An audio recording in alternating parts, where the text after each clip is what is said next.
Gemini brain. Gemini, Gemini, Gemini, Gemini, Gemini, Gemini, Gemini, Gemini brain. I think we got something. Hello. I today want to talk about ADHD and human design. So I think that you could be any sort of combination of anything and be neurospicy. It has recently come to my attention that what I thought was being a Gemini might actually be ADHD. I think that, and also like what is normal? There's a bell curve for everything, and there's always going to be outliers. And I just had lipstick on and I'm not sure what's happening. Okay, hold on. Okay, I needed to buy this for a cookie. Now I'm going to say this all with the caveat of like I have not thoroughly researched ADHD past the point of thinking that I have it, and having a couple of friends be like, yeah, I mean, you definitely have it. But to me, I can see those things in my human design chart and just see them as the strengths that they are.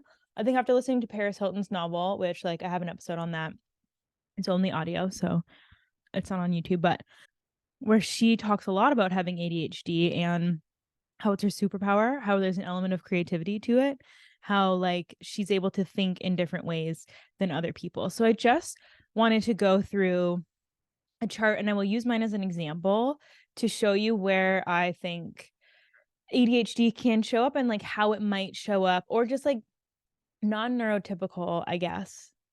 Is anyone neurotypical? I don't know. Honestly, like who made the metrics and like what are they based off of? And like, is it that most people are supposed to sit still for 8 hours a day and look at a computer screen or like do their homework quietly? Because I actually don't know that anybody is meant to do that. But,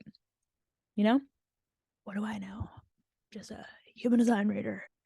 So for me, this has been on my mind because I was watching somebody talk about, right now I am hyperfixating on this book called Iron Flame, and it's consuming about 60% of my mental bandwidth. Is just like playing in the background. I'm waking up in the middle of the night like, coming up with new theories or connecting dots, or it's really quite funny to me. And I can see this pattern of hyperfixating happen throughout my life, whether I attribute it to anxious attachment and hyperfixating on aspects of my relationship or past relationships, or a test coming up, or, I was a swimmer. So like a swim meet coming up and like really like analyzing the race before, during, and after. And sometimes it's helpful and sometimes it's not helpful, but it doesn't have to be like, I don't know. It's kind of fun to be in the hyperfixation period too, of like all you can think about is, I know I'm not alone on this either because the internet, and I know there's a lot of other people who are like really focusing on this book at the same time that I am and doing their research and coming up with theories, and it's fun to be a part of it. I think we're in a time where being able to connect to your unique differences and experiences is beneficial. Being able to connect with your uniqueness, what makes you specifically you, and how you differ from everybody. And we will all be differing. There are like things, parts of your Venn diagram that you'll connect with people on, and there'll be parts where you veer off and or connect with other people on. Like we're all here to have such a unique point of view and experience. And if you can sort of understand that through the lens of human design, perhaps it will give you an easier time of understanding like what your brain is doing or how it's doing it. And anyway, most people in their profile will have a 1, 2, or a 3. And those are the personal numbers. Some people have 2. You can either be a 1, 3 or 3, 1. And then there are people who have a 4, 6 or a 6, 4. And that will be less of a personal fixation. So your fixation might like look outward. But if you have a 1, 2, or 3, and if you have them as the second number, so for example, my profile is a 4, 1, and let's see. So the profile is the decimal point on either side of the top number. It'll be the top 2 numbers, and you can also find that I'm on Genetic Matrix, but it's right here under profile. So I'm a 4, 1. Ooh, excuse me. Stop. A 4, 1. So the 1 line or anything on this red line here is like in the body. It's the subconscious, potentially the design or the parts of you that have been consistent for like lifetimes, theoretically, or that's one theory. But it shows up this go around of like the parts that live sort of in your body, the experiences that live in your physical system, and then this happens more the conscious mind and what's present for you in your mind, I guess, in your mind's eye. So having a 1 in the body, for me, hyperfixation will lead to an extreme analyzation, an extreme, like, what's this information?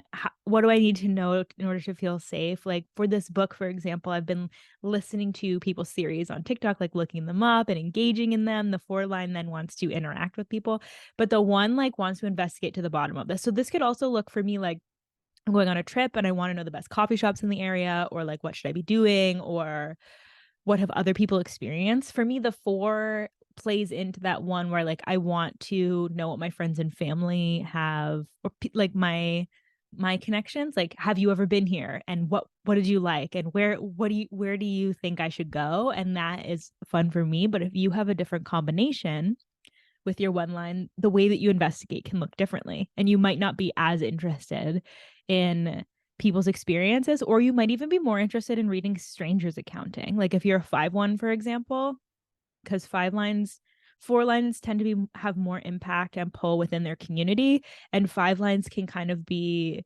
impacted, or like the weight of that impact, it's not so much based on your connection to that person. So if you have a 1 line in, especially in your body, your fixations will look potentially like researching.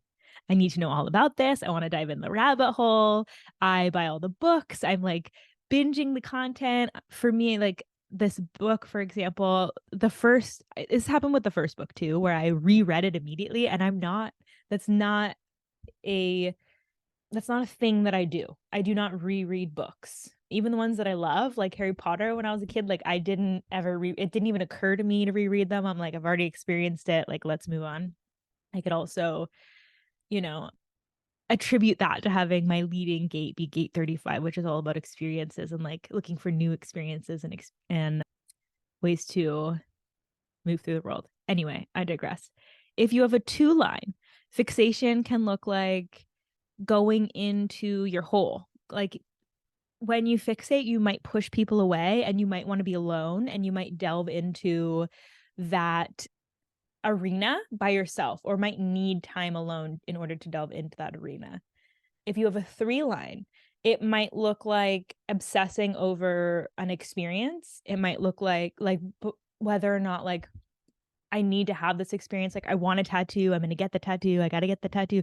And like you until you complete the mission, you're kind of locked in on it. Okay, what else? If you have an emotional wave, those fixations might come in waves. They might come and go, and you think you've processed something, and then it comes back deeper. Especially if you have more than one, it might take you longer to process things. It might take you longer to sift through things. When you're done and you'll know. But it will, for me, it like comes up, and then I'm like, wow, I thought I dealt with this. And it comes up again. And you get to learn like a new layer of what that sort of experience or expectation or interaction or whatever has meant to you and for you as you continue to process. If you have a spleen, I'm imagining like in the same way that the 3 is going to fixate until it experiences it, the spleen is like, we got to do it now. And I'm done with this now, and I have to move on now. And we need to, it's like very that like immediate, we got to move, we got to go. Also, if you have a 3, I imagine that you might have more of that type of ADD that like can't sit still. Like I never considered that I had it because I was good at school, and because my brother growing up had it, was diagnosed and like took medication for it. And we were very different. Like he was a fidgeter, he couldn't sit still, he had a hard time paying attention in school. He was very good physical activity. He was very artistic. Like he could draw really well. And I'm creative, but I comparing myself to his talents, I would not have said that I'm artistic, although now I probably have a different definition of it. So anyway, until like last year, I never had considered that as an option for me because mine, and I know that it manifests in women differently than it does in men, but mine does not look fidgety, or most of the time it doesn't look fidgety, like a can't sit still thing, especially if you have a defined root. If you have a defined root, it probably doesn't manifest as like, well, it's either one way or the other. Either like you're very good at relaxing and you can sort of loaf and veg and disassociate and like have an active mental experience while having a physically sort of mellow experience. I would assume that if you have an undefined root, which is physical pressure to get up and get going, you don't have as much boundary or ability to sort of sift through the pressure that's coming from the outside in, and those sensitivities might cause a little more agitation in your physical body. Okay, the other area that I would look to see how you sort of process things or how your internal mental landscape looks, just sort of like at a glance, I guess, are these top two arrows. So this is sort of like how the brain, the organ works, and this is how the mind likes to process things. If you have them facing in opposite, okay, so this one is interesting because I think that I'm somewhere right of the middle of the spectrum for ADHD, or having like a sort of overactive brain where my mind gets very distracted easily and I'm skipping from one thing to the next quickly. But then it's like squirrel, but I can come back to the original thought, which is interesting. Like I don't lose the train, but I skip ahead and then skip back a couple of paces. So it's interesting. But I did see somebody who has, so I have what's called a quad right. So all of my arrows face to the right. And there's quad left as well, where all of your arrows face to the left. And I did see somebody with a quad left saying that he has ADHD, and here's why it manifests in that way as ADHD. So if you have these arrows that face to the left, it's a mental fixation. It's like you grab onto something, you're very focused, you are, it's like you're narrowed in, you're honed in, you're focused in, you're paying attention, you can do like one thing at a time. And I've noticed this in people that have left, where it's like a left brain, where your brain is very active and it really gets in deep. It really gets its hooks in on the things that it's thinking about. And you can see in people that have left brain, left mind, that like you'll be having conversation with them, but if they get lost on a transient thought cloud, like they're not with you anymore. They're not, you have, like, they have to sort of pull themselves back out of that train of thought and then put the attention back onto you or the conversation, or especially if there's like a TV on or a cell phone involved, it's like they're either paying attention to that, they're in that world, or they're listening to you, but they're not able to really do both at the same time. And so they can like sort of hyperfixate that way, where they're like so focused and they get lost and they dive in to themselves in those same ways that either it's the one line researching, or the two line like pushing people away, going into yourself, like just daydreaming or laying on the couch. Or not that twos can't research, like your talent could definitely be a knack for retaining information. Or the three lines where there's probably a more like physically active component to it. If your arrows point towards each other, so let's say you have a right brain, okay, back up. So the difference between a left brain, which is like a focused experience where you're like, where is your attention going?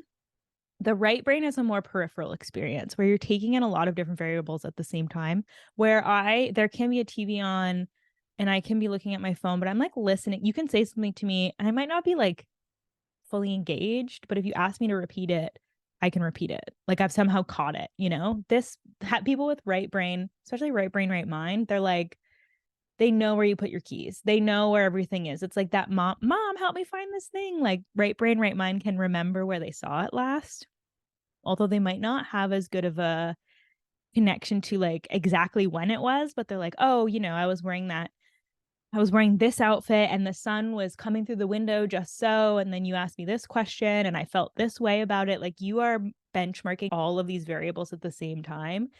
And because you're taking in so much information, it can be more challenging to stick to a topic because you're sort of swirling through and sifting through like everything that's going on. You know, you're paying attention to the TV, but you also know what's happening in the second room, and you can feel, depending on where your other sensitivities are, your open centers are, you can like, you're feeling all of this information, all this input that's also happening through your body. And it can be incredibly distracting.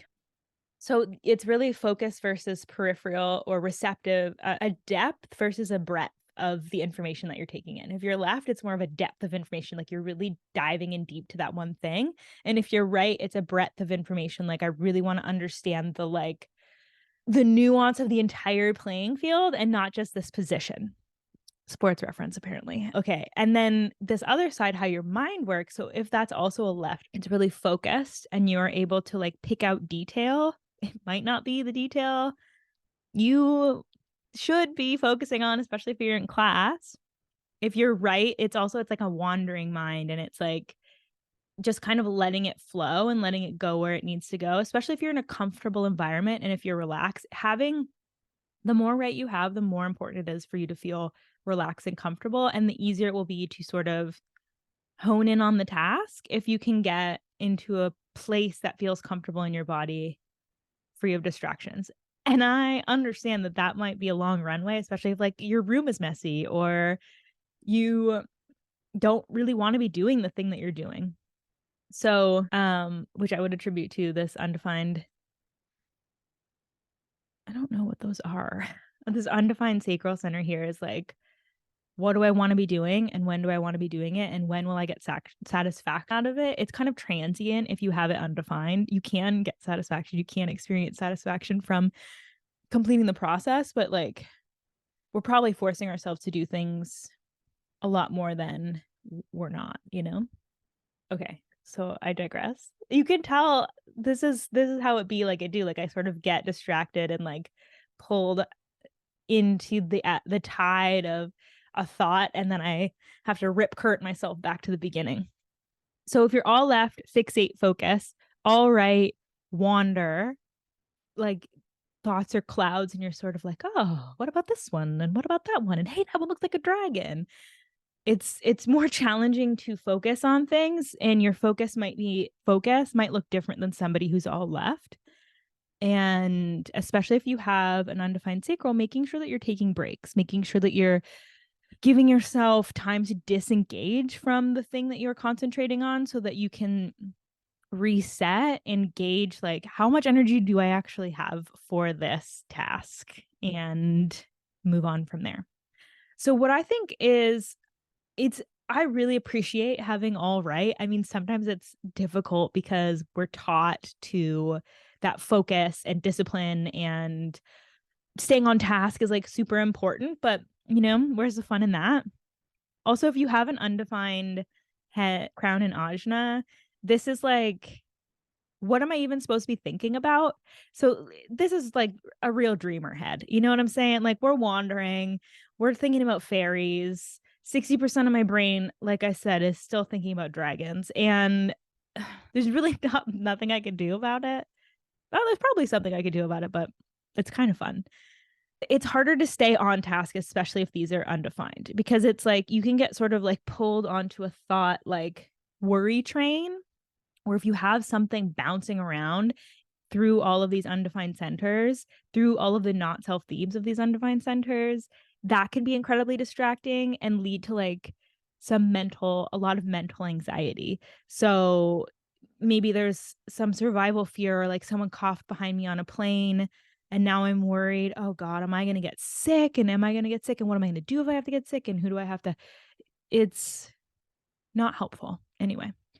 So like I said, I do appreciate having all of these face to the right. There is a nice symmetry to it, to having everything sort of be in the same direction, but most people don't have all right or all left. We have some sort of combination of the four. So if you have, let's say this arrow, the brain arrow is sort of like peripheral, taking in a lot of detail, but your mind wants to focus, they're like a little bit at odds of each other, and they make this sort of big well in the middle where it's like the mind will go into the well and just start picking up objects like Ariel in her cave. And she's like, "Oh, look at the I'm gonna focus on my," I can't remember what she calls the fork comb, but just like looking at all of her treasures and looking at them very specifically and admiring them. And your brain is they're doing different things sometimes. Like your mind is focusing and your brain is perusing. And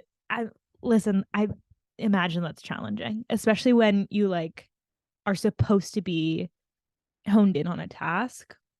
You just got to get everybody on board. So again, like having your physical space feel comfortable and supportive can be helpful. And then just tracking when you've like fixated on something that's not important or useful. And then the other way, when the two arrows are facing opposite directions, so let's say this one is left and this one is right. So they're kind of running away from each other, where your brain wants to focus, like the organ itself wants to get into the nitty gritty and get into the detail, but the mind wants to wander. It's like, yeah, that can also feel really challenging when your body like wants to be still, but the mind does not want to be still. It's very monkey mind, the right brain. So it's just sort of understanding that you can have any combination of those. And then like as you get further into your chart, if you have say a defined crown and ajna, that might lead to a little more like fixation potential of like, if you're on the right track or you're feeling more in alignment, your system will naturally pick up on the things that are important for you to focus on. And then then add in the arrows and like, how are you focusing, or how does the organ like to focus, how does your mind like to work, and then how are you exchanging that energy in your system.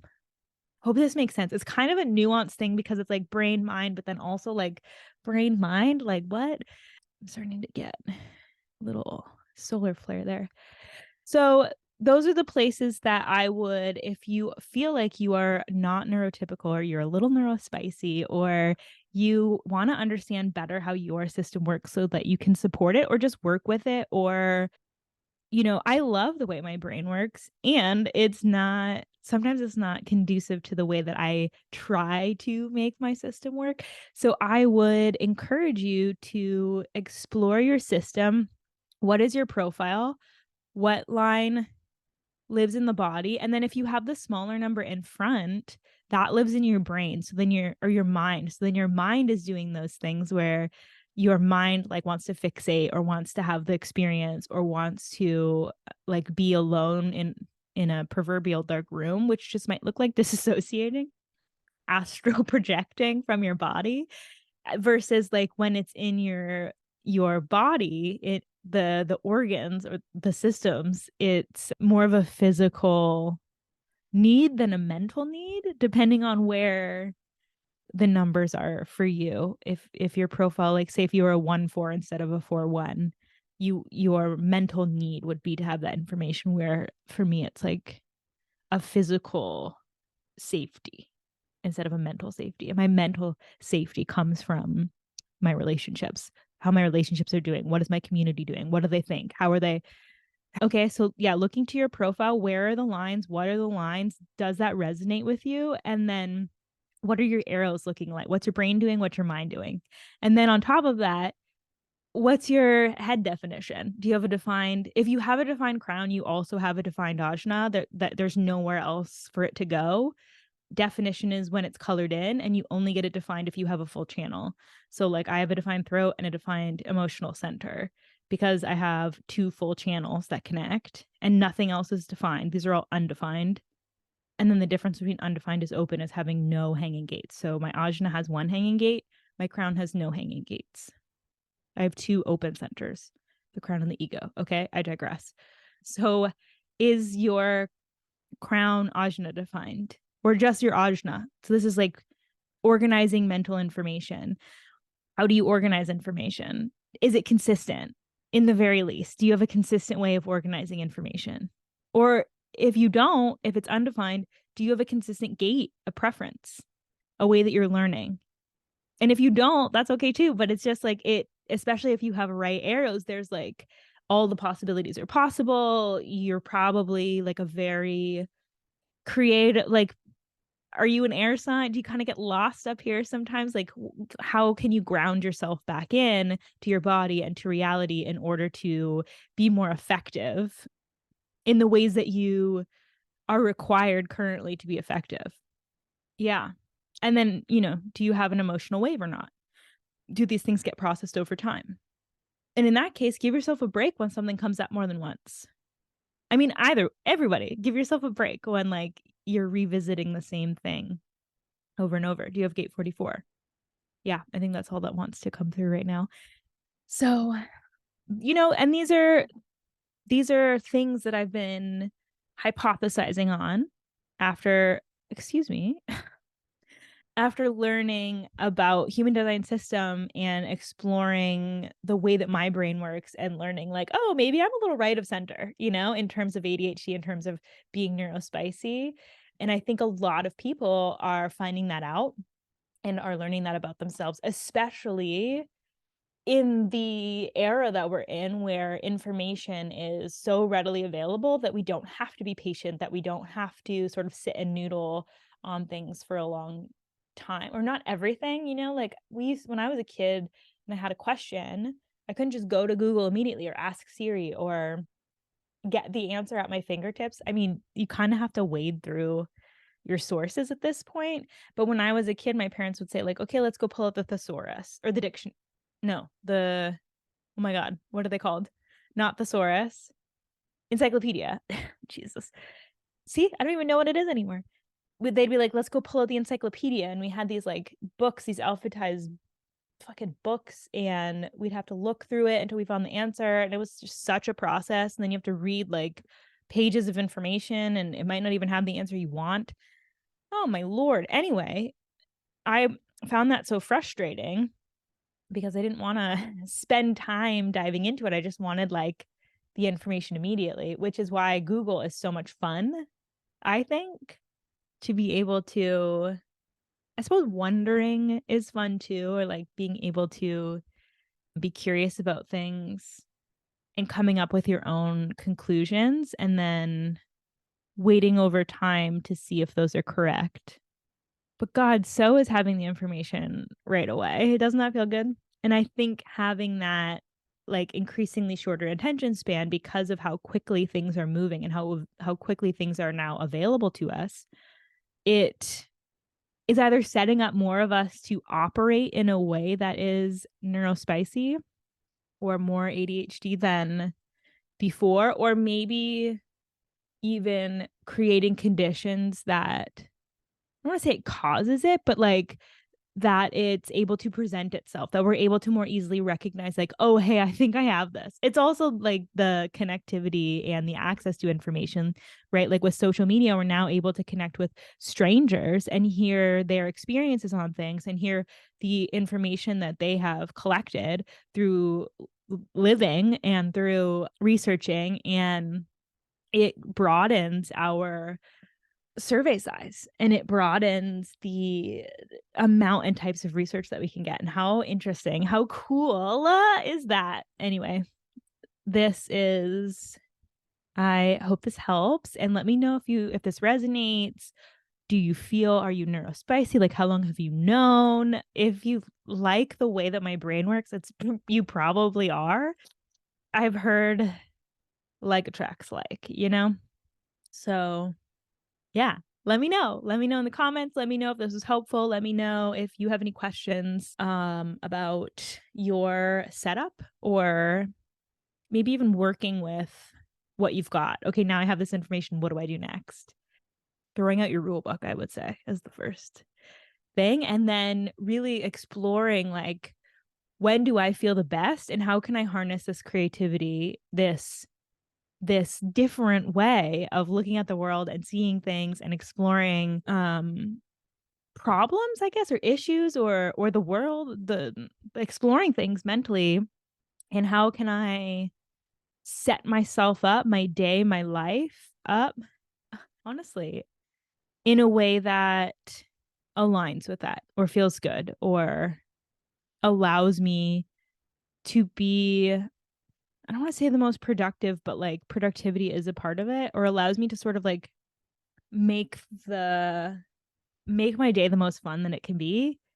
And does that mean batching things, or does that mean jumping from one thing to the next, or does that mean really scheduling things into my schedule, or does that mean doing things with someone else, or does that mean giving myself a lot of alone time in the day, and like really looking to your chart for clues, but then you have to sort of take the experiment online and explore like, how is my body feeling when I'm doing any of these things, and um how can I, when I'm paying attention to what feels good, how can I like take that and run with it and like make that a useful part of my day, make that a useful part of my life. And with the caveat that like I work from home, and I have, in addition to my human design and tapping business, I have a part-time job where I can sign in whenever I want. And I've really set myself up for being able to have like the most flexibility, because that is what I really value. Time, space in my day, space in my life. And you might, if you have all left, you might value organization and structure and knowing what is expected of you. And you might like a more detailed schedule. I've spent a lot of my time like wanting to be more organized, or to have a more like detailed like game plan, business plan, social media plan, but like it's not I haven't found a extremely structured way that feels good for me, and that's not saying it's not out there. I like being able to do things when I want to do them, and being able to not do things when I don't want to do them. So, anyway, it's also a product of being a manifester, but yes, Godspeed, everyone. And okay, bye.